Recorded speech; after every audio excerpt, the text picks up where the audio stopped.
When this boy arrives at the Empire's finest academy with his parents to apply, they don't even make it to the entrance. Two noble brats immediately block their path, sneering that commoners have no place at Arcanist Academy. And just to provoke something, they shove his mother so hard she falls to the ground. Lewis is ready to snap right there and teach them a lesson. But his parents stop him. They tell him to focus on the entrance exam, not waste everything on a fight. So he holds back, seeing no reaction. The bullies look disappointed. They were hoping for an excuse to beat up a commoner for fun, but that chance slips away. What they don't know is that deep down Luzzy makes a promise to himself. Once he gets into the academy, he's going to make those nobles pay. Without wasting another second, he heads straight to the exam site. Thousands of applicants are already there, and most of them are older than him. But honestly, that doesn't bother him at all. Then the principal appears and announces the start of the entrance exam. The first test is to climb the stairs guarded by the seniors of the academy. The first exam passes are placed behind these guards, and only a total of 1,000 applicants will pass. The exam works on a first-come, first-served basis, and once the passes run out, the exam will end. With that, he begins the exam. Every kid starts running up the stairs, thinking this test will be a piece of cake. But suddenly, a very evil senior stands up and introduces everyone to hell. He releases something dark, something red, which bursts throughout the applicants' bodies, terrifying them and sending many to the ground, their numbers echoing in the air with disqualified branded across them. The other kids behind them are confused, not understanding what just happened. But our boy knows exactly what it is. In the middle of the chaos, our hero walks forward and tells everyone that what just happened wasn't an attack. The senior only released his aura to intimidate them. Anyone weak-minded or weak-willed would stumble because of fear. The senior instantly notices our boy, recognizing that he is different, that he has some backbone. But there are still plenty of talented people out there, and the senior doesn't want a commoner mixing with them. Our boy immediately dislikes this bully. The senior says that since a commoner is here, he will make him feel it. He unleashes another part of his aura, bigger and even scarier this time. Weak-willed applicants feel the pain and fear. But for Lewis, it's nothing. He stands on the stairs, smirking at the senior, thinking that this killing intent is weak enough to scare ordinary people. But for him, who has seen the cruelty of the world and trained hard, it is nothing. Our boy then unleashes his martial arts and rushes up the stairs, countering the senior's terrifying aura with his own strong-minded abilities. Anger burns in him because he wants to show the nobles what true killing intent looks like. He flies straight toward the senior, making a punch-like gesture as every other applicant watches in shock and horror. Even the senior is confused that a commoner can bypass his aura. But right before reaching his face, Louis stops his punch and notices that the senior is now sweating. All the people gasp, amazed that the boy is only 13 or 14. Yet he possesses so much power that he not only withstands the senior's killing intent, but even throws a punch at him, all without using any magic. Our hero doesn't care about their astonishment. He passes by the senior and grabs his exam pass, muttering that he is just too tired of all this. The senior does not take kindly to the disrespect. He immediately becomes enraged and throws another punch at Lewis, but at the very last moment, Louis blocks it again, leaving the senior both scared and confused. A mere commoner has blocked his smash without even touching magic. Just then, the principal intervenes. He announces that our hero is the first to pass the exam and reminds everyone that at this academy, all students are treated equally, whether noble or commoner. They're all humans first before anything else. Hearing this, the senior bows and even Luzzy nods in acknowledgement. The principal then marches up to Louis and congratulates him. Suddenly, he notices our hero's hair color. He mentions that it is quite concerning, though he refuses to reveal exactly why. Louis does not like what he hears, and he feels a sharp sense of alarm. Still, he composes himself and asks the principal what he means. The principal cuts him off and leans closer with a stern look, saying that if our hero is admitted, he will personally prepare a magic potion to hide his unique traits. Our hero does not fully understand this, and for a moment, he suspects the principal might be trying to test or unsettle him. He studies himself again and decides he will deal with that later. Right now, he needs to focus on the second test. With that, our hero walks away, leaving the principal behind. The noble he defeated earlier stands nearby, burning with anger. It is the first time the principal has ever stepped into an exam like that, and he did it to protect a commoner. The noble swears he will take revenge for the humiliation Louis caused him. Soon, everyone who passes the first test is led to the second training ground, an indoor arena. Out of 20,000 examinees, only 1,000 remain, and most of them are nobles who received elite training. Almost no commoners are left. Louis walks behind the group when someone suddenly bumps into him. It is another noble bully. He sneers and says, "No one will help our hero next time." And he throws in an elitist insult for good measure. Lizzie stays calm and shows no reaction. The bully's lackey adds that if the principal had not stepped in earlier, our hero would have been disqualified. This time, our hero responds. He calls the noble an idiot and says, "The Grandmaster Principal has far better judgment than low-level nobles like them." The bully does not like being spoken to that way and threatens to knock Louis out. Our hero only smirks, which makes the noble even angrier. The bully swings a punch at his face, but at the last second, Louis moves. He executes a precise martial arts technique that sends a shock through the bully's body. He uses meridian severance, a spiral point strike that disrupts the body's flow, and the noble is sent flying away like a stupid parrot. The other bullies rush to their fallen friend, and the scene quickly draws everyone's attention. The noble, who was just beaten, struggles to stand. He realizes he cannot feel his arm, and the rest of his body barely responds. Panic fills his face. He accuses our hero of using poison and threatens to report him to the authorities right away. Louis calmly calls him foolish and says he did not use any poison at all. He only used martial arts. The truth is our hero has been holding back because he promised his mother he would not cause trouble. Still, he has limits. Anyone who bullies him will face the same outcome, or even worse. Our hero believes in one simple rule. If someone dares to hit another person, they must be ready to get hit back. He raises his fist to strike again, but someone suddenly grabs his arm and stops him. It is the cool golden boy, Lord Kane, and he argues that since they are still in the middle of the exam, they need to behave. If Louis keeps fighting, he will be disqualified. Those words snap our hero back to reality. He pulls his hand free from Kane's grip and shoots him an annoyed look before turning away. Kane then faces the shouting bullies. He gives them a cold warning stare and tells them to be quiet and back off. The bullies fall silent and retreat, though the hatred in their eyes remains. Louis watches Kane carefully, and he thinks Kane is just like the other nobles using his status to control people. But Kane suddenly speaks and says, "Our hero is strong and brave." He even suggests they should form a team if Louis is willing. Before Louis can respond, a group of girls rushes toward Kane, begging him to team up with them because they admire him. Soon, even some boys crowd around him, acting like excited fans. Our hero keeps everything in mind, but he does not have much time to think. Suddenly, a light tornado forms in the center of the arena, and Principal Smith appears inside it. He announces that the second stage of the entrance exam is a power test. Before anyone can react, a strange glow burns on their chests. The applicants look down in confusion, unsure of what is happening. Kane quickly realizes it is an Earth attributability. In the next second, an intense heaviness crashes down on all of them. Their bodies feel like they are carrying massive weights.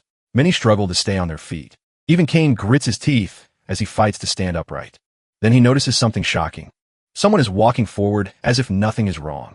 Kane forces himself to look ahead, and there he sees Lizzie calmly stepping onto the stage ready for the next challenge. Principal Smith watches in surprise, but there is also clear satisfaction in his eyes. Once again, our hero is the first to move forward.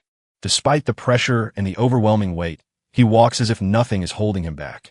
Even after 3 to 4 years of martial training, the pressure and pain are barely tolerable for most of the students and even grow heavier with time. Kane feels the strain in his bones. So when he sees Louis standing there without formal training and without even shaking, he cannot understand what level of skill our hero truly has. Principal Smith then announces that only the examinees who are still standing can move on to the next test. He waves his hand and reveals several weapons, telling them that anyone who wants one can pick it up. Our hero calmly walks over and chooses a solid sword for himself, while many other contestants struggle just to stay upright, let alone grab a weapon. Then the next phase of the exam begins, and there's an unexpected twist. Principal Smith announces the appearance of bound life forms. The students look confused. Before anyone can ask questions, the principal disappears. Someone suddenly shouts for everyone to look up. When they raise their heads, they see glowing blue creatures dropping from above and landing all around the arena. They look soft and bouncy, almost like jelly. They seem harmless at first, especially compared to the seniors from earlier. The rules are quickly announced. Hitting a slime earns 1 point. Dodging it earns 2 points. Killing one earns 5 points. Each student's rank depends on the points they collect, and only the top 100 will advance. At first, some students laugh and call the slimes weak and easy. They rush in to attack, thinking it will be simple. But the moment they strike, the slimes grow aggressive. They move faster and slam into them with surprising force. Their playful look disappears as they attack wildly, smashing into one student and then another. Panic spreads across the arena, as the slimes swarm everywhere and turn the battlefield into chaos. Above, Principal Smith and the senior examiners observe everything carefully. One examiner reports that members from powerful families are participating, including talents connected to the Oranka family and the Durahan house. She also notes that there are some questionable individuals among the candidates, especially the boy who ranked first in the initial test. Principal Smith smiles and says he finds that one very interesting. However, the examiner adds that for a while now, Lewis has not made a single move, and they worry he might fall behind. Other participants notice the same thing and assume he has finally given up. But that is not true. Just as a slime prepares to strike him, Lizzie stands calmly with his back slightly turned, fully aware of everything around him. Just as a slime is about to slam into him, our hero dodges within 2 seconds. It looks effortless, and everyone wonders how he moves so easily. The slime sparks with energy and launches another strike, this time with even more force, and several of them charge straight at him. The truth is, Lewis did not come to this exam unprepared. Before arriving, he trained in extreme conditions and even asked his friends to throw rocks at him. They did not want to hurt him, but he convinced them because he wanted to test a theory. In his previous life, he formed a hypothesis that if he trained his mind to rapidly send information from the parietal lobe to the cerebellum, he could instantly calculate attack paths and react without delay. If he could constantly calculate trajectories and respond in real time, he believed he could handle any attack. So he stood there while rocks flew at him, and he activated his martial art technique. He calculated the trajectory of each rock and dodged them all with sharp precision. His friends were stunned and rushed toward him, asking what he just did. Lewis told them he used a combat method called void combat calculation. They did not fully understand, but for him it proved his theory worked. Now during the second exam, our hero activates void combat calculation again. As the slimes rush toward him, he calculates their speed and direction in his head. They move fast and hit hard, but the kicker is that they can only travel in straight lines. That makes the angles simple to predict. He calmly shifts his steps and dodges every single attack, earning 8 points in seconds. Then he draws his sword and uses a martial art move called Force Slash. His blade cuts through the slimes cleanly, splitting them apart, and he gets even more points. Kane watches in shock, and even the examiners glance at Principal Smith in surprise. They cannot believe how accurately Louis predicts the movements. Kane feels excited. He now understands that Louis is no ordinary commoner. He is a true practitioner with advanced combat skills. Kane wants to team up with him, especially now because it'll be beneficial for him. Another slime charges at our hero, but just as our hero prepares to strike another slime, someone interrupts him and they clash for the same target. Louis frowns, thinking Kane is stealing his kill. Kane quickly explains that he is not stealing from our hero, but from others, and then he properly introduces himself. He suggests they should gather points together. Lewis hesitates because trust is rare in this arena. Kane grins and says they should turn it into a competition and see who earns more points. This gets our hero attention and he agrees, betting that the loser must do whatever the winner says. He then grips his sword and says he will show what he can really do. As they stand in the arena back to back, jealous nobles see a chance to eliminate the commoner while scoring points. One of them fires arrows at Louis. Lewis prepares to counter, but before anyone understands what happens, the arrows reach him. The crowd gasps, thinking he has been hit, but our hero stands still. The arrows never pierce him. He has caught all 3 with his bare hands. The bullies stare in disbelief. Kane immediately asks if he is all right. Furious that they are fighting dirty, the archer feels insulted when Kane calls him disgraceful. He activates a magic technique called double arrow edge and fires again. Kane dodges and slices most of the arrows out of the air with his sword, but one slips through and speeds toward him, about to strike. Blood splatters as Kane watches in shock, fully expecting the arrow to pierce him. He braces himself for the impact, but it never comes. When he opens his eyes, he sees Louis standing in front of him, holding the arrow firmly in his hand and his hand oozing blood. Louis asks Kane to calm down because the attack was actually aimed at our hero all along. Up above, one of the examiners comments that the attack clearly carried malicious intent and asks Principal Smith if the bullies should be disqualified. Principal Smith calmly tells them to wait. He says the bullies will remove themselves soon enough. Besides, he wants to observe further and later address responsibility for what happened during the exam. He also asks the examiner to prepare healing potions because he has an inkling that Lewis is about to break some bones. Our hero asks Kane if he has heard of baseball, but in this world they obviously have not, but Lewis wants to still show him. Another slime charges straight at our hero. He swings his sword like a bat, thunder flashing along the blade, and smashes the slime hard. It flies toward the bullies and crashes into them. One of them takes the full hit, breaks his ribs, and falls off the stage. He is instantly disqualified. Lewis does not stop. He rushes toward the remaining bullies who are still frozen in shock after seeing their leader taken out so easily. One of them turns too late. Lizzie flips over his head and kicks a slime ball straight into his face. The impact crushes against him, bruises his teeth, and sends him flying off the stage, earning another disqualification. Now only one bully remains. He sweats nervously and cannot tell where our hero will strike next. Panic takes over him. Suddenly, our hero appears behind him and taunts him to turn around. Even at this moment, the bully refuses to apologize. He keeps insulting our hero, claiming that seniors are more knowledgeable and that commoners should know their place. He does not notice someone step in front of him. In the next second, he trips and tumbles off the stage. The one who trips him is Kane. With that fall, the last bully is disqualified as well. Kane walks over and thanks Lou. Kane notices Louis's injured hand from catching the arrow, but now it's wrapped in a bandage. They share a high five, and our hero admits that Kane is actually a decent person for a noble. The two boys keep running as slimes chase them. While moving, Kane tells Louis not to compare him to the other nobles because he is not like them. He explains that there are many great families in the Empire, and he belongs to one called the Aranka family. Great families are clans that have produced several grandmasters and sages. Because of that, they hold huge influence and power. Sometimes their authority even rivals the royal family, the nobility, and the arcanist associations. These names and titles are new and fascinating to Louis, and he keeps them in mind as they continue fighting. Meanwhile, the bullies watch Louis battle with sharp focus. Seeing him fight so well fills them with jealousy and anger.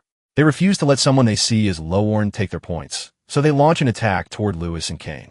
At the same time, Kane's loyal followers panic when they see their young lord being targeted, and they rush in to protect him. Within moments, chaos erupts around Louis and Kane. Students who came to prove themselves now turn on each other. The arena becomes a free-for-all, with everyone fighting everyone. Not far away, Faye observes the situation and finds it interesting. She calls her friend Miliana and tells her to join her so they can challenge the other nobles. Louis keeps dodging slimes using his martial art techniques, but he also notices how students are now targeting one another. He realizes that if he keeps scoring higher, more trouble will come his way. That is when he sees Miliana cutting through nobles with ease. The Fae fights skillfully as well, and beside her is a red-haired boy, Neil Gunn, who looks almost insane. The boy swings a hammer wildly and punches people aside, shouting that beating them is more fun than fighting slimes. He causes chaos across the arena and knocks down several opponents in a frenzy. Above them, Principal Smith and the examiners watch closely. One examiner suggests stopping the fight, worried that too many nobles might get disqualified. Principal Smith disagrees. He says watching young talents clash is entertaining. Another examiner argues that losing too many noble candidates could cause problems. Principal Smith brushes off the concern. He says he does not care about public opinion and wants to see how it ends. Then, without warning, he steps into the center of the arena and ends the second exam. He announces that the scores and rankings of all qualified candidates will be revealed later. He lifts the earth magic effect, and healing potions are distributed to everyone. Louis studies the potion with interest. Even a basic healing potion costs 3 silver coins, which is far too expensive for him. Kane notices his expression and asks what is wrong. Then he jokes that he will not bully Louis, even if he wins. Soon after, Principal Smith releases the rankings. The nobles look pleased when they realize that Louis's name does not appear on the list. But the truth is that the top 5 examinees have broken all previous records, and Principal Smith announces their names separately. He declares that 5th place goes to Miliana Royce. 4th place belongs to Karanka, and 3rd place goes to Faye Durahan. With 87 points, Louis takes 2nd place, and Kane is completely shocked. Not only because Louis scored higher than him, but because a commoner has never fought like that before. Kane accepts his defeat gracefully, admitting he has lost the bet, and asks Louis what he wants him to do. Louis simply says he will tell him after the exam. Then Principal Smith announces 1st place with a record-breaking 8.88 points. It goes to the same red-haired maniac who was rampaging earlier. Neil is still grinning like he was during the fight. Everyone whispers about how terrifyingly strong he is, especially since he is also a commoner who ranked above even the Durahan heir. Miliana looks worried as she notices Faye trembling with anger, but Faye quickly swallows it down and declares that she would love to have a match with someone that strong. Meanwhile, many seniors are furious that the newcomer nobles have lost to mere commoners. The examiner comments that coming in 2nd place is unprecedented since the Academy's founding days. And the kicker is that both of these students are from an orphanage as well. Principal Smith explains that the Arcanist Association runs the orphanage because true strength lies within the masses, and it has nothing to do with social status, as some people believe. He tells everyone who passed the exam to proceed to the next venue. As they walk, Kane mentions that Louis was so close to first place, and he wonders who is truly the strongest between them. Louis, however, is not worried or curious about answering the question. Soon, they all arrive at the Academy's training ground. Principal Smith announces that the final exam is the survival test, an emblem battle royale, and he begins distributing the emblems to everyone. Everyone's goal is to collect as many emblems as possible, and any method is allowed to do that. Examinees who lose their emblems are immediately disqualified, and only the top 10, based on the final count, will gain admission to the Academy. Kane looks at his new friend and says that they're going to act separately for now, giving him a tip that those who ranked higher earlier will be targeted, so he needs to be extra careful. Louis promises that he will survive no matter what. He knows for a fact that they announced the second exam rankings just to create this exact situation. Hearing this, Principal Smith just smirks and tells everyone to display their abilities because only the best will survive in the end. As the exam starts, Louis wanders through the forest, thinking about how admission is just one step away, so he needs to win no matter what. Suddenly, someone stops and steps in front of him. It's one of the nobles, an NPC who charges at him, claiming Louis humiliated all the nobles in the previous exam. When Louis turns around, he notices two more bullies also charging at him. No one is going to protect him for now, but they don't know that Louis does not need protection from anyone. In fact, these bullies need protection from Louis. Suddenly, Louis sees a guy standing on top of a tree aiming his bow at him, and he realizes the reputation staff had leaked his location since everyone is there. The bullies attack Louis one by one, but he dodges all of their attacks skillfully. Suddenly, he senses a powerful attack coming at him, and he has to dodge it using his sword, but he is confused because he doesn't recognize what it is. Just then, the bully charges at him, even threatening to kill him. But Louis is not ready to give up. He fights all of the bullies, and then again, one of those powerful attacks comes at him, and he dodges it once more, but he's irritated about it. Now, one of the NPCs, basically arrows flying with magic, laughs at Louis because he doesn't even use magic. But the next second, he gets frustrated as Louis keeps dodging. On the other hand, Louis is a bit nervous because he cannot calculate the magic's trajectory. So, he has to rely on his martial arts techniques. He uses a move called Sino's Sun, which is a strike before the enemy and uses their own power against them. Just then, the enemy orders all his fellows to attack at once, and everyone charges at our hero. This time, he is ready. He moves through them, dodging one by one, and with his sword, he turns their attacks back on them, making them hit each other instead of him.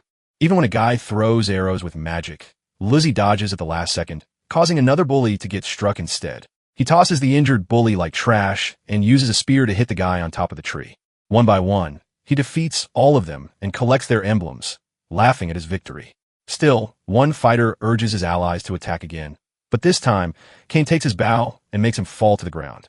Kane is sitting on the tree, casually watching our hero, noticing that he cannot use magic. The fighters are surprised because Kane shouldn't even be there, but he reveals he defeated all of them and forced them to reveal the attack plan. The bully keeps shouting, and Kane hits him in the head with the bow until he finally quiets down. Kane leaps from the tree, and Louis remarks that he's safe. Kane says they're just low-level nobles with newly learned magic, so it was a piece of cake for him. He hands our hero the last emblem he had gathered, but then comes over and says that if this keeps happening, it will be too troublesome for Louis and offers to help. Our hero declines, saying he will handle his problems himself. All of this is watched by Faye, who claps, honoring Louis' integrity and honor. But she isn't here to chat. She goes straight to the point and asks our hero to fight her. Kane quickly tells Louis that she is the granddaughter of the Grandmaster of the Durahan family. Our hero asks Kane if he has ever fought her before. Kane hesitates for a moment and denies having any kind of friendship with her, but admits that they have fought. He adds that he let his guard down a little during their match. Louis immediately teases him, implying that he must have lost, and Kane starts defending himself. Before their banter can continue, Faye interrupts them, telling them to stop their little bromance and quit flirting. She challenges our hero once again. Kane warns Louis that she can already use magic and that her skill level is at the apprentice stage, which is very high for their age. He advises our hero to ignore her and focus on collecting emblems instead. Faye starts mocking them, clearly annoyed, accusing the two boys of planning to run away. She claims Kane is poisoning Louis' confidence because he knows our hero cannot win. She even calls Louis a coward. That irritates him. Kane is annoyed as well, but Louis steps forward, his pride stirred. He says he has always wanted to see how a great family fights, so he will accept the challenge. Fa smirks and says she likes his enthusiasm. To be fair, she announces that she will not use magic against him. The next second, without hesitation, she charges and unleashes her secret technique. Lance Slam, aiming straight at our hero. Our hero does not move. The lance strikes him, or so it seems. Faye smiles, not because she hit him, but because at the last possible moment, our hero slightly shifts his body and catches the lance against his bicep. Faye pulls her weapon back, spins it in a sharp 360 degrees motion, forcing our hero to release it and immediately launches another lance slam. Once again, Louis narrowly dodges the attack. Far away, the examiners watch the fight closely. They comment that it has been a long time since they have seen the Durahan family's spear techniques. They also note that Faye's speed and strength are impressive, calling her a true genius. However, the examiners note that Louis is impressive as well, and they wager on how long he will last. One of them thinks he will lose quite soon. Then they turn to the principal, asking who he thinks will win. The principal honestly says that he likes the new boy, but he cannot beat Faye because a battle is a clash of body and will. Right now, our hero does not have much experience. Meanwhile, on the battleground, dust rises from the fight, and inside it, Faye lunges at our hero. He starts defending himself, dodging all her attacks. He finally finds an opening and strikes back at Faye, making her almost drop her spear. This irritates her, and our hero leaps over her head, landing behind her. She comments that she cannot believe he has dodged everything. Even Kane from the Oronov family could not handle that. But Louis does not find it difficult. If he observes carefully, everything becomes easy. Faye takes it upon herself, and with a challenge launches her secret lance technique, Lance Crescent Fall, at Louis. He instantly scans the attack, thinking that spear techniques include threats, sweeps, defense, and suppression combined with reach, making it quite troublesome. Just as he faces a momentary difficulty, he also notices several weaknesses in using the spear. For example, vulnerability in close combat. All he needs to do is find the right time, get close to Faye, and attack. When he finds the moment, he launches an attack, but Faye instantly dodges. She rushes at him, declaring her family's lance has no weaknesses and creates a tornado with her weapon. The examiners note that Faye truly has remarkable talent. Even the Durahan family's grandmaster learned this technique at age 16. Combining magic with spear techniques, Faye surpasses all her colleagues. The boys appear to have lost for now, but the truth is our hero has some tricks up his sleeve as well. He uses sword net technique. Apparently, the other weakness of the spear technique is the high stamina consumption. If our hero keeps defending accurately, an opening will eventually appear. But what he doesn't realize is that his sword is breaking. It irritates Faye that Louis is still fighting. Finally, he finds an opening and launches an attack at Faye. But at that moment, his sword breaks, confusing everyone. Faye even calls it impressive, because if his sword hadn't broken, he would have successfully executed a counterattack, while Louis thinks his luck is terrible. Faye likely realizes that Louis is holding back, but he apologizes, saying it's a bad habit because he likes to observe before going all out. Now that he has observed everything, it's getting serious. Faye thinks they cannot continue fighting because his weapon is broken. But Louis is ready. He is better with his fists. They both prepare for the next move. Faye launches an attack at our hero, a spinning charge technique. Kane warns that if Louis takes it head-on, he will be seriously injured. But our hero, fully in his martial arts zone, successfully stops Fa's spear at the very last moment with his bare hands. The examiners watching from afar are confused because Faye's attack is supposed to have a defense-penetrating effect. Yet, nothing like that happens, and they cannot understand what the boy does to stop the spear so easily. Principal Smith is impressed and speechless, but Faye is not done yet. She uses her leg to strike and free her spear from his grip. Taking hold of it again, she charges once more, this time unleashing a stronger attack that strikes from all sides at once. However, Louis is in a slowed, focused state, and with only his hands, he deflects every strike. Faye is confused, and Principal Smith is shocked because he realizes that our hero is countering the spear technique with a special method he has never seen before. The Durahan family's spinning spear technique is one of the most famous in their world, and stopping it like this means the boy is truly extraordinary. Finally, our hero attacks back, forcing Faye to step away. This angers her, and she bluntly asks about the strange technique. Our hero answers honestly, saying it is simply part of his martial arts, and that he adds a twist at the exact moment of contact to cancel out the spear's rotational force. The explanation goes over Faye's head, and she understands nothing. With that, our hero moves toward her, saying he will show her through action. He begins shifting in all directions while Faye tries to track and strike him. Watching from afar, Kane thinks it looks like an illusion because Louis moves like a butterfly in flight. Faye feels as if Louis is right in front of her. Yet, whenever she attacks, he has already shifted to another position. He almost seems to be flying. Meanwhile, our hero is determined to demonstrate his style. The technique he uses now is called the butterfly step, an elegant footwork style inspired by a legendary boxer with rapid light movements and an unpredictable rhythm that is perfect for fighting Faye. Our hero finally sees another opening and attacks Faye.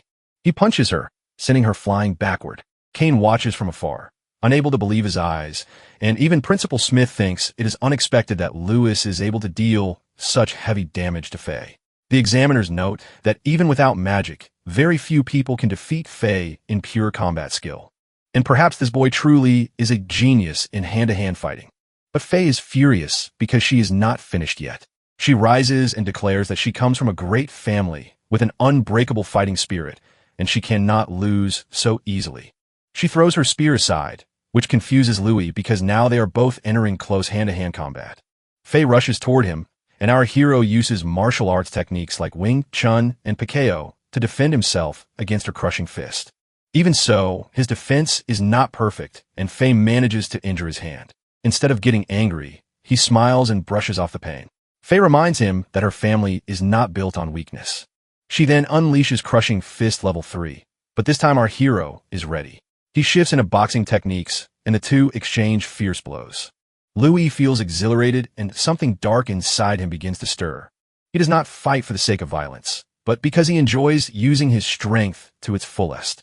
His presence grows intense as he steps right in front of Faye, releasing a dangerous aura that makes her freeze for a moment. She tries to block his attack with her hands, but it is not enough. Louis strikes her, sending her flying into a nearby tree. Principal Smith does not like the look of this technique at all.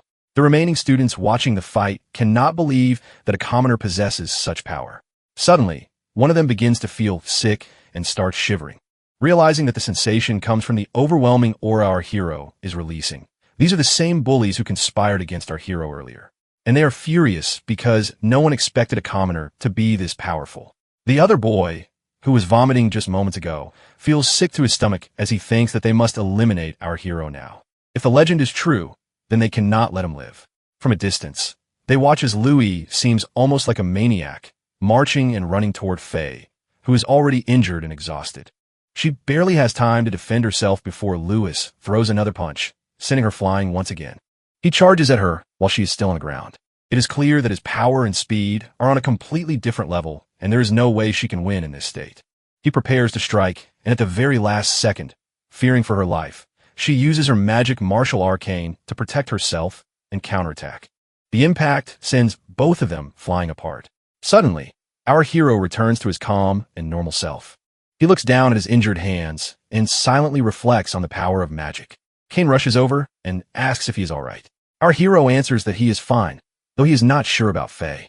Just then, the bullies who had been hiding behind the trees step forward and accuse our hero of losing his emblem, declaring that he is disqualified from the game.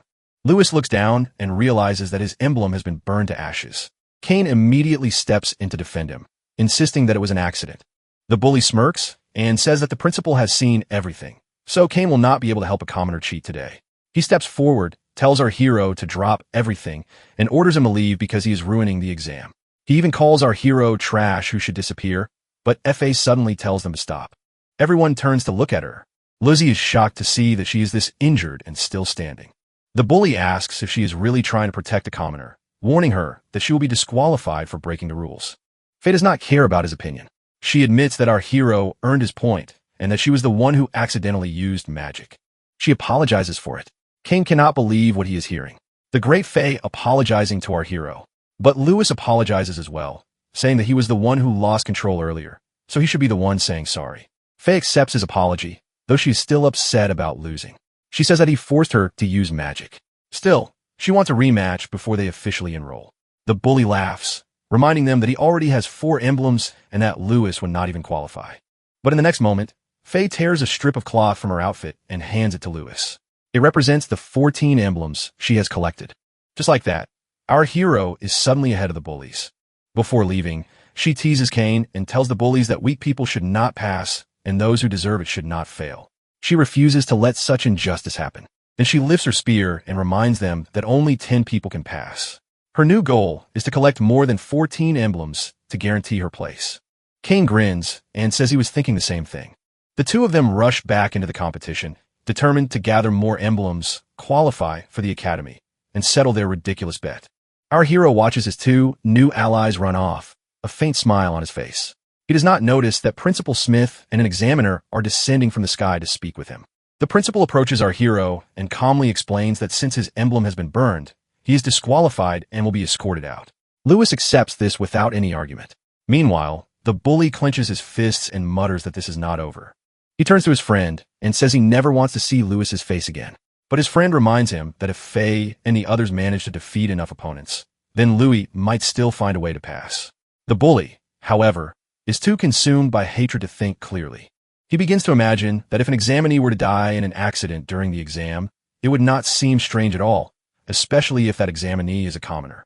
In that case, no one would care. His friend silently encourages the thought, remembering the terrifying sensation he felt earlier from our hero aura. He is convinced that what our hero carries inside him is not normal, that there is something dark hidden within him. Later, our hero hands over the collected emblems to the examiner, thinking about how his martial arts are certainly strong, but not that powerful in front of magic. He looks at the academy and reflects on the fact that he really wanted to come here to learn how to fuse martial arts and magic. But right now, it seems quite difficult. Later at night, he leaves worrying about his clothes, which are ripped and dirty, and he thinks about how his mom is going to worry about him. He debates whether he should tell her the truth or just lie when he doesn't notice a man in a hoodie passing by him. In the next second, as Lewis is lost in thought, the hooded ninja attacks and stabs him from behind. Lewis reacts quickly, kicking the attacker away. The ninja asks how he noticed, but Lewis can smell the blood from far away, especially bloodlust. Suddenly, the ninja is joined by another friend who mocks our hero for being too calm for someone about to die. Our hero notes that all these opponents look fairly skilled, so he needs to go all out, especially the one watching from afar, who looks particularly dangerous. Just then, the first ninja moves in to stab our hero, but once again, Lewis is quick to dodge all of the stabbing attacks. He disarms the ninja, taking the dagger from his hand and causing him to fall to the ground. The ninja tries to kick Lewis using a technique, but it fails as well, and he jumps back to regroup with his other friends. He comments on our hero's superhuman perception and advanced combat techniques, noting that it matches the intel he received. This makes our hero curious about what intel he is referring to, and the ninja admits that our hero's hand-to-hand combat is truly impressive, even at an apprentice level. But he is no match against magic. With that, the other ninjas form a formation and launch an attack using crossbows and wind magic. Lewis is caught off guard and barely survives as arrows pierce the trees behind him. These are the same wind arrows that were used against him earlier at the battleground with the bullies. Realizing that things are getting serious, he uses a breathing technique that harnesses the ki within his body to enhance his physical strength and explosively awaken his latent abilities. He then unleashes immense power and speed, launching at the ninjas just as they fire another magical attack. He dodges the arrow so fast that the ninjas cannot see him. Lewis is quick, kicking and rolling through the assault. Our hero is on a roll until a ninja suddenly blocks his attack, sending a sharp jolt of pain through his hand. That is when he realizes that the ninja he sensed earlier is truly strong and even intimidating. He looks around and sees that he is completely surrounded by assassins, and all he can do now is defend as much as he can. He tries, but eventually some of their magic arrows strike him, forcing Lewis to the ground. The ninjas feel relieved that Lewis is finally down because even shooting at him has exhausted them. Yet they are also surprised that despite being just a commoner, he is far more troublesome than an average apprentice. One of them approaches him, not realizing that Lewis is only pretending to be unconscious. Louis suddenly opens his eyes and unleashes hell, driving his fingers into the ninja's trachea and sending him flying away. The boss ninja cannot believe that Louis uses the age-old trick of playing dead to lure his enemy in, but he's also impressed by such composure from someone so young. Louis then raises the crossbow toward him and asks why he does not care that his apprentices are killed right in front of him. The boss coldly replies that he does not care what happens to trash. Lewis fires the arrows, but the boss calmly defends himself without the slightest concern. He then uses magic to create a massive hammer, saying that if it were not for the mysterious person's orders, he would have liked to make Lewis his disciple. With that, he swings the giant hammer at Lewis. Lewis blocks the attack at the very last moment, but the ninja still manages to send him flying away.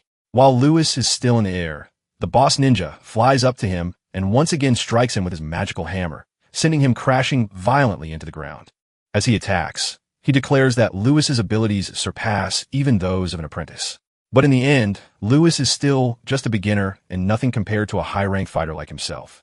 As Lewis lies on the ground, the assassin rushes toward him, but suddenly he senses that something is wrong. When the dust settles, he sees that Lewis is already in a defensive stance. The sight shocks him because the boy is still alive. Lizzie survives through sheer willpower and mental strength. He refuses to die here. The ninja, however, is determined to end his life. He forms a massive coffin-like rock, a martial arcane known as the Celestial Hammer, and hurls it at Louis. Terrified, Louis thinks about his family and his precious life. He thinks about how he wants to master magic, protect the people he loves, and change his fate no matter the cost. As these thoughts surge through him, something shifts deep inside him, and his aura begins to change. That same insane aura that emerged from him earlier begins to rise again. Instead of defending, Louis chooses to attack, forcing himself to believe that he will survive. His giant punch collides with the ninja's hammer, shocking the assassin with the sheer force behind it. A massive explosion erupts from the impact, and when the smoke clears, Lizzie is left on the ground coughing. However, the ninja is not finished. He finds it strange because it now feels as if he is fighting someone on equal footing. With Lewis having unleashed his true power, the ninja finally understands why the mysterious person commissioned him to kill Lewis. Still, he steps forward, approaches Lizzie, and raises his hammer, preparing to deliver the final blow. However, at the very last moment, a lightning tornado strikes, causing the ninja to miss his attack, and he stumbles backward. He finds himself surrounded by the swirling lightning and is confused about what is happening until it engulfs him, leaving him seriously injured. Lewis watches everything from the ground, confused, as he sees Principal Smith descending from the sky. He is alert, but above all shocked. Principal Smith, on the other hand, is delighted to see Lewis, pleased that he has managed to suppress his rampage. He hands Louis a magic potion to regain his strength, and Louis drinks it gracefully. Finally, after a while, the tornadoes stop tormenting the assassin ninja, and he collapses to the ground. Principal Smith marches up to him, demanding who has the authority or audacity to attack one of his examinees at the academy. The ninja surprisingly shows a measure of respect toward Principal Smith, admitting that even a grandmaster cannot control a monster like Louis, because this attack is literally just the beginning of what awaits Lewis in his destiny.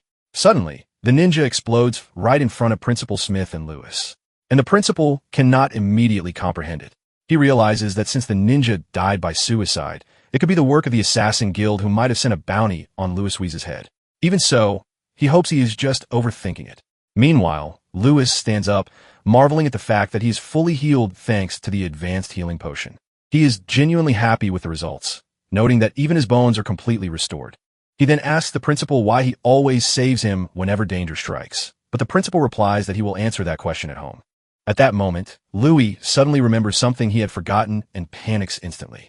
Apparently, he has passed curfew and his mother must be worried. He dashes toward his house faster than he has ever fought against bad guys.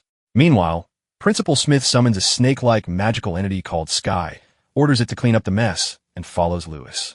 In the town of Mantia, northern Candria Empire, outside the orphanage, two gang members are harassing Latella, asking how much she is really pocketing from the tax money, planning to swindle her, and even trying to mock her face as she insists she is acting in the children's best interests. But the gangsters are relentless and have clearly evil intentions. Just as one man reaches to grab Leela, someone kicks him, knocking blood and teeth out of his mouth. It turns out Lewis has finally come to save his mother, and Leela is ecstatic to see him. But then she notices his torn attire and becomes horrified. Before Lewis can finish asking if she is okay, she rushes at him, demanding why his clothes are ripped, why there's blood, and why his face is wrapped. Embarrassed, Lizzie tries to brush it off, saying he got caught on a tree during the exam, but she doesn't believe him. Meanwhile, the gangster who was knocked out rises again, turning to Lewis and accusing him of always breaking the rules, threatening that they will call reinforcements to fight him. Just then, Principal Smith arrives to Lewis's aid, explaining that it's all a misunderstanding and introducing himself. Seeing the principal, the gangsters are terrified, realizing he is a true grandmaster. He quickly asks the gangsters to give his regards to the lord of the land, and both immediately grasp the underlying threat, practically running from the place. Principal Smith then turns to Latiella, saying he would like to discuss something regarding Louis. Latila brings them both inside, and the principal notices the strange milestone the nobles had just mentioned. The remarkable thing is that it moves automatically without any magic. Upon closer inspection, he realizes that automatic devices are everywhere from ceilings to floors. Even Latiella is delighted, saying she doesn't understand how Louis made everything, but she is glad because thanks to him their lives have become much easier. She then remarks that for the principal to visit personally, Louis must have done something notable during the exam. Principal Smith finds it amusing because, on the contrary, Louis surpassed expectations beyond imagination, and he marvels at such talent, which he has only seen once before in the Gaia scriptures. Apparently, when humanity was under the tyrannical rule of monsters, only one genius emerged. Guided by the goddess, he mastered the essence of the elements, created martial arcane techniques, and 5 years later, together with his companions, defeated the monsters, saving humanity from mass extinction. The commemorative day of this victory became the foundation of their calendar, later called Liberation Day, marking humanity's triumph. In the Gaia scriptures, this hero is called the first hero. Latiella marvels at the story, thinking of the great hero, while Louis wonders why the folk legends make no mention of such a figure. The principal clarifies that the hero appears in different forms in other scriptures, described as a man with black hair and black eyes. Hearing this, Latiella grows quiet, protective of Lizzie, and he himself is shocked by her reaction. Principal Smith adds that it is a great secret known only to humanity's upper ranks because although the hero saved humanity, he also became a victim of the madness dwelling within his heart. He began killing people, committing the unforgivable sin of murdering his own comrades and seeing how he descended into insanity. He was erased from human history. That inner madness became a cautionary tale. Hearing this, Louis looks at his hands, recalling all the moments he felt himself losing to his own desires. Principal Smith rises, recognizing the gravity of the situation, and explains that in every country, anyone with black hair and black eyes is immediately eliminated to prevent such a threat from arising again. He turns to Louis and asks if he really thinks he can fool everyone by simply dyeing his hair. Louis's mother, Latella, steps forward, realizing the discussion is about her decision, and admits that she was the one who told Louis to dye his hair. She wasn't trying to hide him, but feared something terrible might happen, and personally guarantees that Louis is a good boy. Louis tells her to calm down, reasoning that if the principal intended to kill him, he would have done so already. He's here for a reason. Principal Smith smiles, impressed that a 13-year-old has resisted his inner madness and even tamed it, seeing in him the qualities of a new hero. Hearing this, Louis can't help but reflect on being considered a new hero. The principal explains that while the world seems peaceful, it's only surface level. Great darkness constantly lurks. Watching him in the exam hall, he thought legends were absurd and decided to personally guide Louis for humanity's sake. He throws an apple at Louis, who instinctively catches it without difficulty. Principal Smith adds that thanks to Faye and Kane's efforts, most of the examinees failed the final test, which means Louis passed. He personally welcomes him to the academy and offers to give him instruction under his guidance. Louis is stunned that such a grandmaster is placing his trust in him and asks if he would go insane like the legendary hero. Before he can finish, the principal snatches the apple from his hand and threatens that if that happens, he will personally end him as well. The next day, Louis is helping build a fence with his foster brother, who cannot believe that Louis actually received a personal invitation from Principal Smith. He keeps saying it's an incredible honor, but Louis knows there's more to it. Yesterday was partly a warning, though he doesn't say it aloud to avoid worrying his brother. His brother rambles on about tuition, uniforms, dormitory fees, and all the academy details, but Louis can't stop thinking about the first hero and what connection he might have to the legendary figure. Considering he's just a simple, noble boy, he remembers how easily the principal caught him, how he discovered the hair dye ruse, and how he threatened him. Louis wonders how much he can truly trust the principal's words. The previous night, while walking beside Principal Smith after their interaction, Louis had asked why he let his mother hear everything. Knowing she would worry, the principal explained that she needed to know the truth, otherwise she would only be a burden on his path. Louise bristles at the word burden, but the principal Sirius warns that when his true identity is revealed, his whole family could be in danger. As a mother, she must understand and grow stronger, letting him face the real trials that are just beginning. With that, the principal flies away. Louis reflects and realizes the principal is right. He needs to get stronger for everyone's sake. Soon, many children run toward Louis, laughing and happy. A small girl, Lana, hugs him tightly, crying, and asks if he will visit them. Louis reassures her he will, promising to return regularly and even bring some of them home during longer breaks. This is his home after all.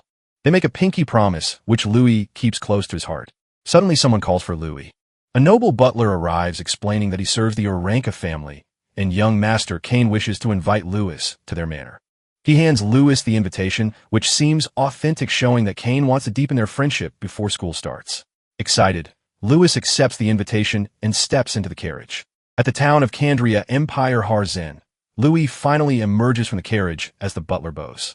It is the Oranka family, one of the distinguished great families, and even in the town, their fame and prosperity are obvious. Louis is not ready for the size of the mansion before him. His mouth drops in shock, realizing that Kane really comes from a great family. As he is about to enter, someone calls his name. It is Kane, rushing toward him excitedly. He almost hugs Louis, saying they're going to be classmates. Louis congratulates him on causing quite a scene in the final exam, and thanks him because he passed only because of Faye and Kane. He says he will let the bet slide since they are now even.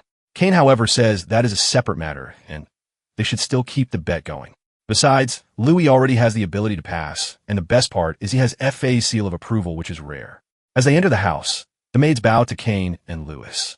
Kane explains that since they couldn't really fight during the exam, he wants them to spar before school starts, so they can get acquainted. He also says that since Louis wants to ask about the academy and math beforehand, they can help with that. Louis likes the idea, but someone interrupts. The person is Kane's mother standing on the stairs, clearly angry about who is with her son. Kane tries to protect Louis, saying he is his friend, but before he can explain, his mother silences him with a menacing look, and Kane is floored. She marches down the stairs, hurling insults at Louis, saying she always advised Kane to choose the right friends and that the gates of the Oranka family are not for just anyone. A commoner like Louis is unworthy of being Kane's friend, an insult to their family. She says Louis should train, aim to become strong, and not hang out with poor commoners. Kane is beyond embarrassed as Louis hears the insults directly. Before he can respond, she approaches Louis, asking his purpose in approaching her son. She insults him, asking if he wants money or power, and then takes out a ring, saying it is worth a ton of gold coins and could let him live comfortably his whole life.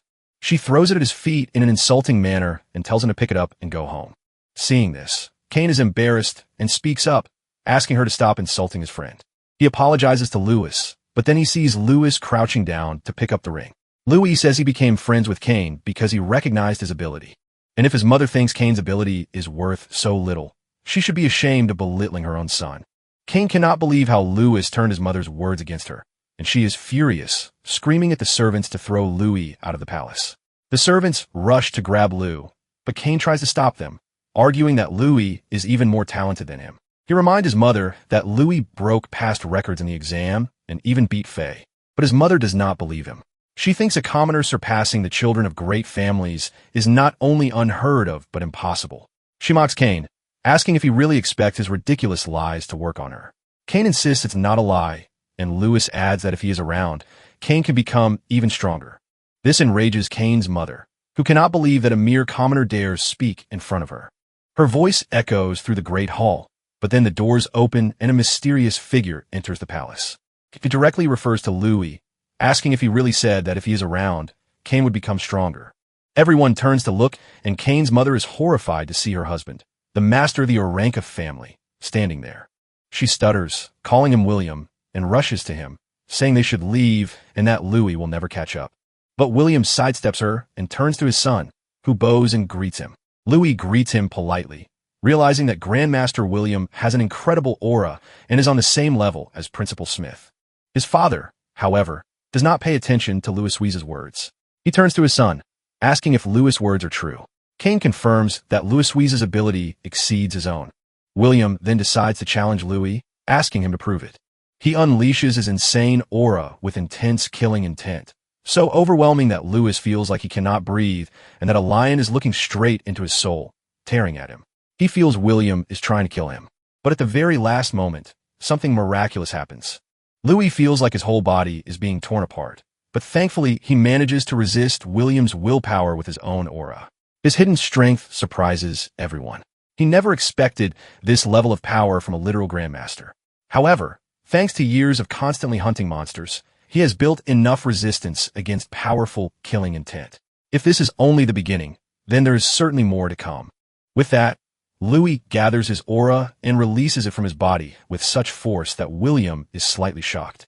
In William's eyes, Louis now looks like a terrifying dragon standing before his lion. The lion and the dragon face each other until they finally clash.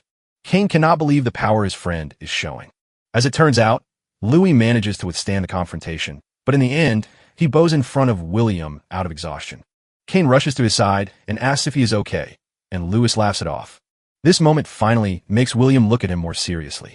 William asks him why he seeks strength. Louis answers honestly that he wants to protect his family. Without saying another word, William turns to leave. As he walks away, he tells his son that his willpower is weak and that he needs to learn a few things from Louis. Hearing this, Cain's mother cannot believe what her husband just said. She rushes after him, asking him to change his opinion, but William dismisses her completely. Seeing how terrified his mother is of her husband, Cain feels a bit of pity for her, but he pushes the thought aside. He then turns to Louis and says they should go to the training ground and begin their fun. At the training ground, Cain apologizes for his mother's behavior and for his parents' actions, but Lou dismisses it. He does say that his father is a little extreme because there is not much difference between Louis and Cain, so he should not worry. But Cain tells him that sadly that is the reality of being the son of such a high-rank person. His father is a meritocrat, and to be recognized by him, he needs to become much stronger. And at this pace, Louis feels more like a son of the Uranka family than he does. Louis then tries to argue that William tested his ability for Cain's sake, and that is probably his way of showing love. But that is not enough for Cain. As he looks at the sky above him, he thinks about how love has always been different between him and his father. As he reflects on his life, he realizes that he has hardly ever left this house since he was little because all he ever did was train, eat, and sleep. His training started when he fought small monsters, even when he was smaller than those monsters. His father wanted him to grow into a great sage like his grandfather. Without even understanding why, he just kept swinging his sword again and again because he wanted his father to acknowledge him. But in the end, this place always felt like a prison. He would see other children playing happily with paper planes while he had to swing swords and fight battles he did not even understand. Sometimes it felt like even breathing required the guard's permission. Every adult around him praised him as the young master, but to him it felt like chains tightening around his neck. The tighter those chains became, the more he wanted to resist them. He wanted to sing and fly freely like a bird crossing the continent. But sadly, that dream might belong to another life. In this life, he feels too weak to stand up to his father, let alone challenge him. So, all he can do for now is follow his father's expectations and grow stronger by swinging his sword because that is the only way he believes he can eventually break those chains. Besides, his father is also a graduate of the academy he will soon attend. Cain wants to enter the academy, become stronger, and finally gain the freedom to live his own life. As he finishes speaking, he pulls out his sword and points it toward Louis. He says that he is counting on him to help him become the best, and Louis accepts the challenge instantly. On the other hand, William watches Cain and Louis fighting from afar, and he asks his butler about the investigation he had asked him to conduct earlier. The butler informs him that Louis is definitely not an ordinary boy because, according to his intelligence, during the exam, he used mysterious combat techniques that no one has ever seen before. Not only did he break past records, but he was also the one who defeated Faye without using magic, while Faye herself had used magic. Moreover, he is held in high regard by the principal, who apparently even fought the assassin guild last night to protect Louis. Hearing this, William recognizes that Lizzie is no ordinary person and that he is quite the troublemaker. That is when his butler asks if he already knew about this and wonders why he permitted him to form a friendship with Cain. But William has other plans for his son. He knows that troublemakers attract danger, and when people face challenges, they overcome them and grow stronger. Hearing this, he believes Cain might become stronger through the experiences he will gain by being around Lizzie. As he says this to the butler, Louis is easily defeating Cain in hand-to-hand combat until Cain finally draws his sword and suggests that Louis come at him with his full power. Watching from a distance, William quietly appreciates his son for having a better eye for judging people than he once thought. Cain lunges forward at Louis using his martial art wind lunge technique. And at the very last moment, Louis not only defends himself, but also throws a punch so close to Cain's face that he does not even realize Louis is already counterattacking. Only when Louis's finger lightly touches Cain's face does he realize what just happened. And Cain comments that accelerating magic with magic is a good technique. But Cain's movements are a bit linear and too predictable. Cain cannot believe that even though he used magic, Lewis was still able to counter him easily. And that is when he realizes why Lewis was able to beat Faith. But Louis falls into deep thought. And when Kane asks what is wrong, Louis asks if he has ever felt something strange about his fighting style. Kane says he remembers nothing because his techniques are secret arts passed down through the Oranka family. His father and grandfather both mastered them and became strong. But that is not what Louis means. He says there may be another path for Kane to take, different from his father and grandfather, and Kane can hardly believe what is coming out of his friend's mouth. Louis lowers his sword and takes a dagger from the weapon inventory behind the weapons and turns to Kane, asking if he wants to surprise his father. At the same moment, William notices everything as both Kane and Louis suddenly leap upward and rush straight at him in the very next moment without any warning at all. Just a few minutes ago, Louis was giving Kane a small martial arts lesson, explaining that speed is everything in martial arts and the absolute best weapon. Speed does not only mean movement speed, but also reaction time and quick decision-making. He thinks about how Kane fought during the second entrance exam and says that his natural speed pairs well with his brain attribute support magic, but thrusting techniques are difficult to master. And just because his grandfather mastered them does not mean Kane has to follow the same path. Because of that, Louis hands him a pair of daggers, explaining that the reason Kane's father stopped improving like the Grandmaster was because he limited his own talent by copying the same style. But Kane does not need to make the same mistake, and to fully use his talent, he needs to change his combat style.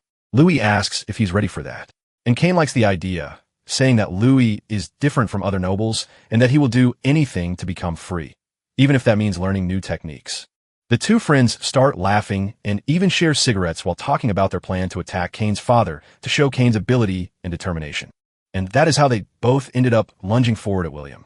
Kane uses his wind magic to accelerate, and both of them rush toward William. The butler is confused about why William is not reacting, but William tells him to stay quiet. Just as Kane is about to hit his father, William calmly blocks and dodges the attack. He does the same with Louis. Louis keeps attacking again and again, thinking that daggers are the fastest and most maneuverable weapons, and he wants to use that advantage to the fullest. Combined with his skill and his butterfly step technique, he tries to exceed his opponent's reaction time and release maximum attack power in the shortest time. William is slightly surprised when he sees Louis using the butterfly step, but he quickly defends himself and dodges every attack. Meanwhile, Kane uses his wind magic to leap into the air again and attacks William from the other side. Kane feels that his body is lighter while using daggers, almost like he is a bird. He not only likes his new weapon, but he loves how the fusion of daggers, combat techniques, and wind magic gives him power and excitement. While fighting, he even says that he has finally found his own martial arts path. But William thinks it is time for the play to end, and he releases his aura, sending both Kane and Louis flying back. He is extremely angry because Kane has abandoned the Oranka family technique just to prove his own will, and he calls him naive. Kane and Louis quickly regain their balance and prepare to attack again using wind acceleration and Louis's fast movements. However, with a single movement of his hand, Kane's father stops the dagger before it can hit him, pushing Kane back and calling his own son a coward as he rushes toward him. Kane remembers Louis's words that retreating is not weakness, but a strategy. In battle, if it is necessary, he must do it. Kane decides to retreat for a moment before attacking again. After gaining his footing, he charges forward at his father once more. Just as William is about to grab him, Kane flips over his head using wind magic like a small tornado and attacks from behind. At the same moment, Louis moves in again and they prepare to launch another attack. Kane remembers that just a few minutes earlier, Louis had taught him a strange but useful technique he learned for baseball called a change-up, where a fighter deceives the opponent by using different speeds and sudden variations. Using this technique, even simple movements can become deadly if used well. If the opponent's reaction is delayed, even for a moment, they can be overwhelmed by maximizing the dagger strength with speed. That is exactly the technique both boys are using right now. But William is ready for it once again. He blocks Kane's attack, thinking it is a low strike with no real meaning. But at the last moment, using his speed, Kane deceives him and his weapon ends up just a few centimeters away from William. William is shocked by what his son has just done. On the other hand, Louis feels proud of his friend and prepares to attack as well. But William suddenly announces that the fun is over for today. He turns to Kane, who is sweating, and begins to leave, telling him not to disgrace the Oranka family name. Kane thinks that this is good enough because his father did not reject the idea of him using daggers. As William leaves, the butler follows behind him. William thinks about how the boys use consecutive close-range strikes with daggers and quick retreat tactics. The possibility of such a fighting style is quite interesting. For a grandmaster like him to learn something from children is surprising, and deep down he feels proud of his son, even though he does not say it out loud. On the other hand, Louis thinks it was a great chance to spar with a grandmaster, but he is a little sad that it ended so quickly. Cain, however, is extremely happy because his father recognized him for the first time. It is the best feeling he has ever had, and he wants to give Louis a present. He takes Louis to the Oranka family library. Louis is amazed when he sees the huge number of books. When he turns around, Cain is holding a box and hands it to him, saying that if it were not for Louis, he would not have found his path so quickly. When Louis looks inside, he sees gold and several valuable items. There are also rare books about magic that commoners rarely get to read, and studying them will definitely help him. Lizzie picks up one of the books and reads the title. They are Academy curriculum books divided by year. They contain basic magic theory and minor attribute studies, as well as sections for both magic and martial arts. Cain explains that all new students must undergo the magic awakening ritual. Louis does not know what that is. So Cain tells him that it is a ritual where people sense the elements through the sacred statue of Gaia. He himself went through the ritual at the church temple, and even members of great families have to pay 10 gold coins for it. Louis is shocked by such a high price. 10 gold coins are equal to several years of living expenses for the orphanage. He quickly asks if he will need to pay for it at the academy, but Cain tells him that the ritual there is free, which is one of the reasons so many people try to enter the academy. However, there are still other expenses, such as living costs, books, and rental fees that can be quite expensive. That is why Cain gives him this gift and tells Louis to accept it without hesitation and rely on him whenever he has money problems. Cain practically forces the box into his hands before Louis can refuse, saying they should just consider it even because of their bet. Louis understands what his friend is trying to do and finally agrees. At the same time, Louis realizes that he needs to find a way to earn money. He recently heard that magic pharmacists can earn a lot, and he wonders if there are any related books here. Suddenly, he gets an idea. If he can invent things using the knowledge from his previous life, he might be able to make good money. He then asks if the Oranka family has connections with the Merchant Guild. Cain says that they do and asks why he is curious about it. Lizzie simply replies that it is a secret for now, but Cain will probably find out soon enough anyway. 1 week later at the academy, the entrance ceremony takes place, and every freshman walks in on tiptoe. Louis enters happy that the day has finally arrived. As he passes by, an attractive senior girl notices his scent. He's wearing the latest trending cologne. Judging by its price, she assumes his parents must at least be a count.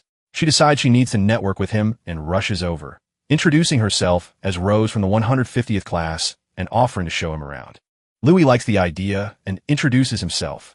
Rose has never heard the last name Grill, but the dangerous sound of it catches her attention. She thinks he might be a noble's illegitimate child. As they walk together, Louis explains that for the past few years, since the Emperor's Garden ruled, imperial heirs have clashed with the Academy's nobles and great families.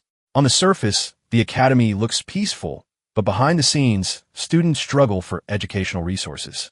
Regular students can move up if they pass classes and earn credit points, but targeted students or those who fail are expelled. Rose points at Louis, warning him that people are watching and he needs to do his best. She asks about his family support, but Louis has no answer and feels unsure, partly because she is so close. Suddenly, someone jerks her hand away and introduces himself as Brian, congratulating Louis as the commoner freshman who broke the entrance exam record. Louis greets him politely. Rose realizes she wasted her time with a commoner despite smelling the expensive cologne. Louis pays her no more attention than necessary and turns to Brian, who tells him not to mind her. He explains that the Academy is a miniature version of the Empire with all kinds of people. King calls for Lizzie, but Brian goes off to other students, telling Louis to call if he needs anything. Louis is confused why Brian leaves just as Cain arrives. Cain explains that Brian is the Chancellor's son and not someone he is close to. Faye interrupts, calling Brian a decent but weak-willed guy. Seeing Faye, Cain becomes defensive, and they start bickering with Miliana, Faye's sweet friend, trying to pull Faye away to finish registration. Louis thanks Faye for backing him up during the entrance exam, but she insists he succeeded on his own and continues teasing Cain while Miliana pulls her along. Cain turns to Louis and shows him a huge pile of coins, explaining that it is a share of the money. Louis cannot believe he earned so many gold coins, and Cain says it all came from following his instructions at Burn Village Trading Company. They had previously gone to sell perfume, which was Louis' secret. Louis explains it is a new type of perfume he created with a subtle scent that sets it apart from the usual ones. Cain likes the smell, but worries about whether it will make money. While Louis is confident in his product, his confidence proves right as they are making huge profits far beyond what Cain expected. Kane mentions that he will give some of the money to his mother and wonders what goes on inside Louis's head, curious to see what makes him tick. They walk toward the reception with Louis asking Kane to keep this matter between them, and Kane agrees. Soon, a teacher gives Louis his credit card, reminding him not to lose it and wishing him the best. At registration, Louis hears people whispering about him, calling him shameless, and criticizing the school for allowing commoners to mingle. They talk about how he beat Faye and Shane, and how the principal expelled other students because of him.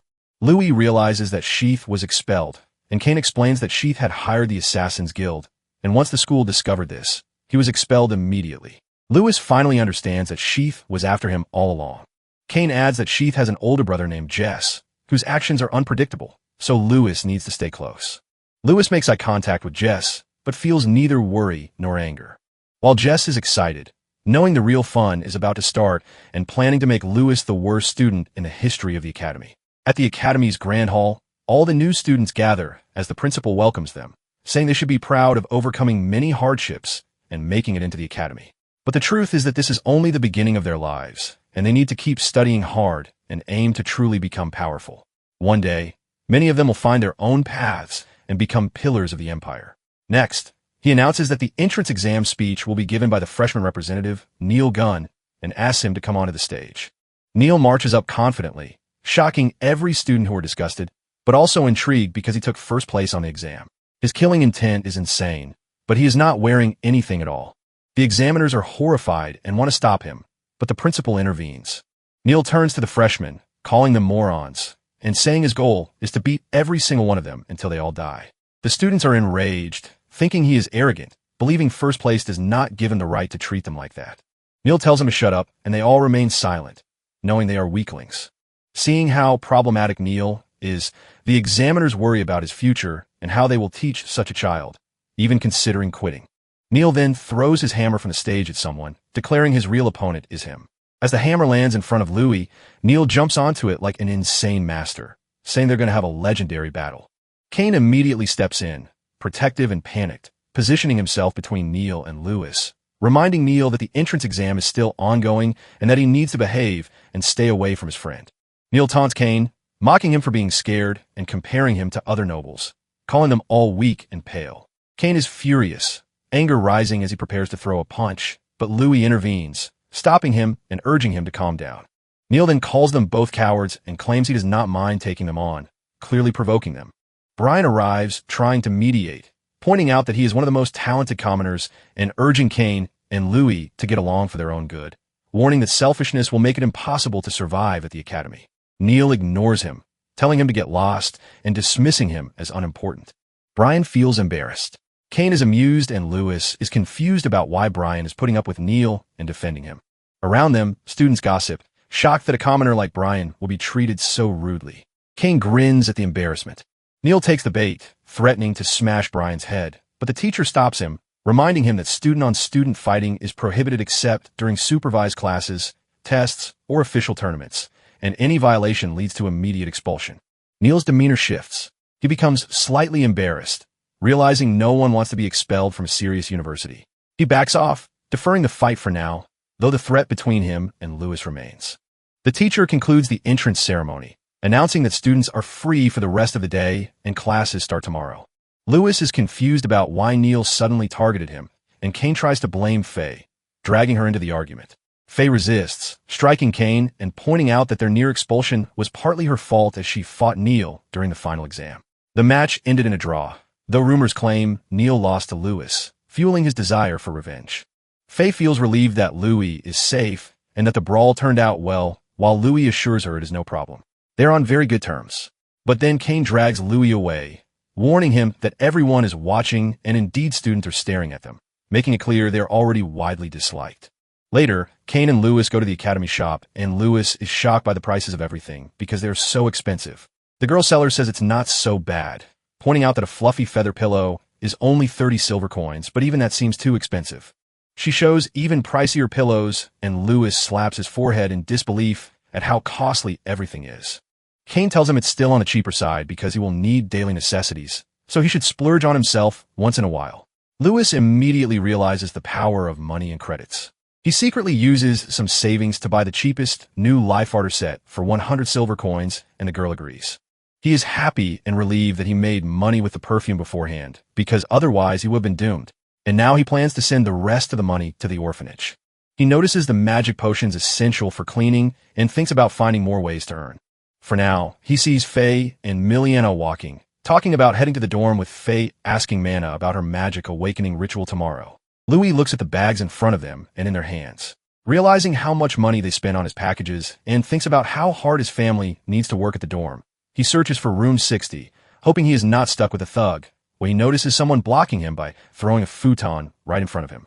He looks into the room and sees a group of boys bullying a freshman, saying it is in his best interest to do whatever they demand. They corner the boy who looks bored and nonchalant. Even when one bully grabs him, however, someone taps the bully's hand, sending shock waves through his arm. Louis warns him that doors are forbidden and asks if he is okay with being expelled. All the bullies turn toward him, insisting they haven't done anything wrong, except that he threw the first punch. One of them lunges at Louis, but he jerks his hand away, causing the bully's arm to strike a friend hard enough to knock him to the ground. Louis smirks, insisting he didn't hit anyone, while the punched boy cries, asking why his friend hit him, but the friend has no answer. Louis kicks, making another boy's leg jerk involuntarily, hitting a crouched friend in pain. The bully is confused. Louis punches the first boy in the chest, sending him backward into another friend. The bully still doesn't understand and begins blaming Louis, but Louis smirks, saying he did nothing and the boys only hurt each other. The bully claims Louis controlled their bodies, calling him a monster, which Louis hated. He struts toward him, but the bullied boy intervenes, asking Louis to leave the issue alone. Louis then threatens all the boys before sending them away, declaring they are free to go. The bullies flee, muttering weak threats at Louis. Afterward, Louis helps the freshman pick up his belongings and notices the name Cara Candace on the bedding. He tries small talk,